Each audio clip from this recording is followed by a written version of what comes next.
Ulama menyatakan wa hikmatu tsalitsah, hikmah yang ketiga adalah syiddatun nurih, karena kuatnya cahaya Allah. Kalau tadi yang pertama, karena sangat dekatnya dia kepada kita, sulit dilihat. Yang kedua, karena sangat jelasnya Allah sehingga sulit dilihat.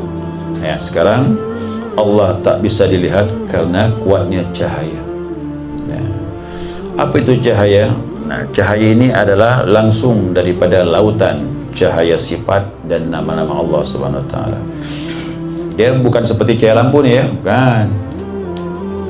Makanya cahaya sifat kalau muncul kepada kita, kita akan rasakan sifat kita tak ada dibandingkan sifat Allah Subhanahu wa taala. Kalaupun kita memberi kepada orang, baru kita menyadari ternyata aku memberi ini dari sifat Al-Wahhab. Al-Wahhab siapa? Kita cuman Abdul Wahhab. Kita hanya hamba yang bisa memberi. Tapi ingat, tatkala sifat Allah muncul cahaya kepada kita, baru kita sadar hakikat yang memberi adalah Allah Subhanahu wa taala. Kerana kita tak ada apa-apa, dia bantu, dia beri kekuatan sehingga kita bisa memberi. Itu kalau cahaya Allah muncul, terasa Allah dekat dengan kita dengan sifat-sifatnya. Nah, cahaya itu adalah cahaya sifat dan cahaya asma Allah Subhanahu wa taala. Dasarnya mana? Wala syakka anna syiddatan nur, tak diragukan lagi kata ulama, sesungguhnya apabila kuat cahaya nur itu muncul, mujibun li'adami idrak, maka menyebabkan kau tidak bisa menjangkau Allah. Kalau nur itu muncul, kau pun sulit untuk menjangkaunya. Kenapa? Fa innal basar, mata ini la yuqamun nurul bahirah, dia tidak akan pernah mampu menandingi cahaya yang cemerlang dari Allah Subhanahu wa taala. Makanya pada waktu Nabi sallallahu alaihi wasallam, ya, Nabi kan Isra dan Mi'raj, timbul pertanyaan. Kalau orang bertanya sama Aisyah, Aisyah bilang Nabi tak melihat Allah. Yang bilang Nabi melihat Allah tu jangan percaya, bohong dia. Nabi hanya melihat malaikat katanya. Kalau bertanya dengan Aisyah. Tapi kalau bertanya dengan Abdullah bin Abbas, lain lagi. Ya, Abdullah bin Abbas menjawab, ya, Nabi melihat Allah waktu Isra dan Mi'raj. Jadi kalimat idza qaba qausaini aw adna, menurut ulama-ulama syariat, Nabi mendekat, bahkan lebih dekat dari dua busur anak panah, itu antara Nabi dengan malaikat katanya. Kalau begitu di bumi lebih dekat lagi. Ya, Jibril dengan Nabi SAW, pernah dengar tak yang Nabi datang tu, yang masalah Islam, iman dan ihsan? Kami lagi duduk, tiba-tiba datang seseorang, kata Umar, dia duduk depan Nabi, lututnya ketemu lutut Nabi. Itu dua busur anak panah lebih dekat lagi. Lebih dekat lagi, ketemu lututnya. Tak cukup hanya itu, tangannya diletakkan kepada paha Nabi SAW. Bertanya tentang Islam, iman dan ihsan. Terakhir dialog itu, orang itu pun pergi. Nabi bertanya, kau tahu yang bertanya tadi ya Umar? Tak tahu. Wa Jibril. Jadi kalau dipahami waktu Isra Mi'raj, dua busur anak panah bahkan lebih dekat lagi itu Jibril, di bumi lebih dekat lagi. Lebih dekat lagi, ketemu lutut.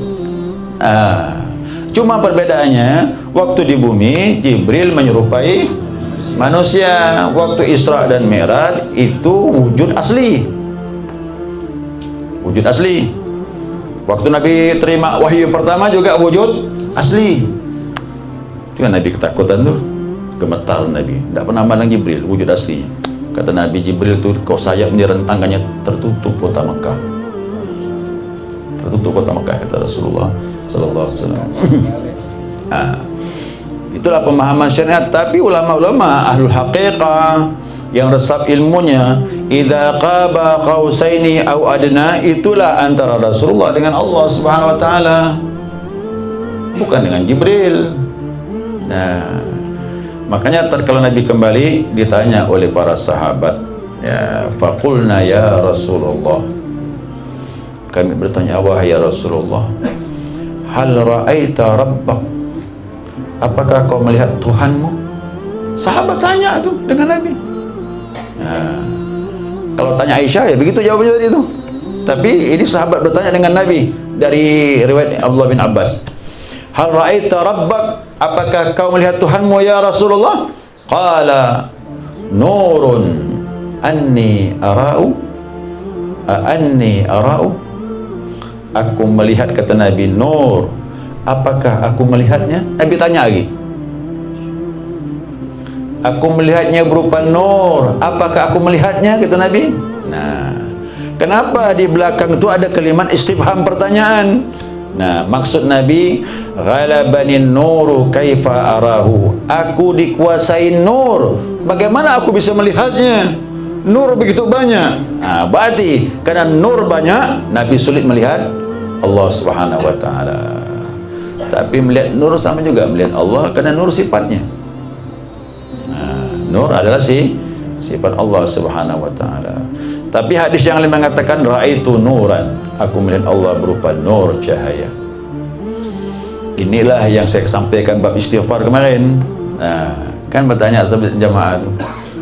Bahkan Abu Hasan Al-Ghazali pun bertanya dengan Nabi sallallahu alaihi wasallam, ya Rasulullah, aku katakan hatiku tertutup, aku istighfar 1 hari dan bertobat kepada Allah 100 kali. Bingunglah sahabat, ya kan? Bagaimana mungkin Nabi berdosa? Nabi itu kan maksum, para rasul semuanya maksum. Jangankan dosa besar, dosa kecil Nabi tak lakukan. Jangankan yang haram, yang makruh Nabi tak lakukan. Nah, kenapa Nabi istighfar nih?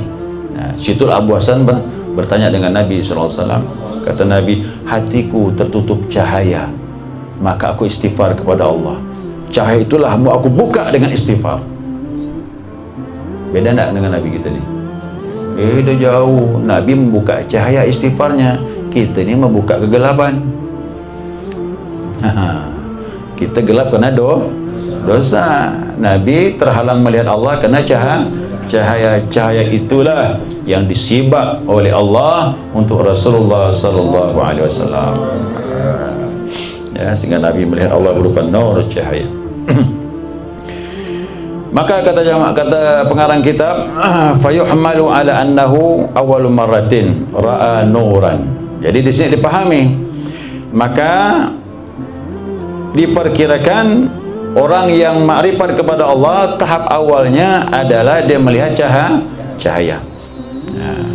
Bagaimana melihatnya? Bil basirah, dengan mata hati. Karena mata ini tak pernah akan mampu menatap cahaya nur Allah Subhanahu wa taala. Sedangkan Musa aja pingsan. Kalau kau bisa lihat gunung, kata Allah, kau bisa lihat aku. Pandang gunung, Allah tampakkan diri kepada gunung, Musa pun jatuh pingsan. Baru dia bertobat. Aku pertama bertobat, ya Allah, tak kuat lihat Allah, kerana cahayanya luar biasa.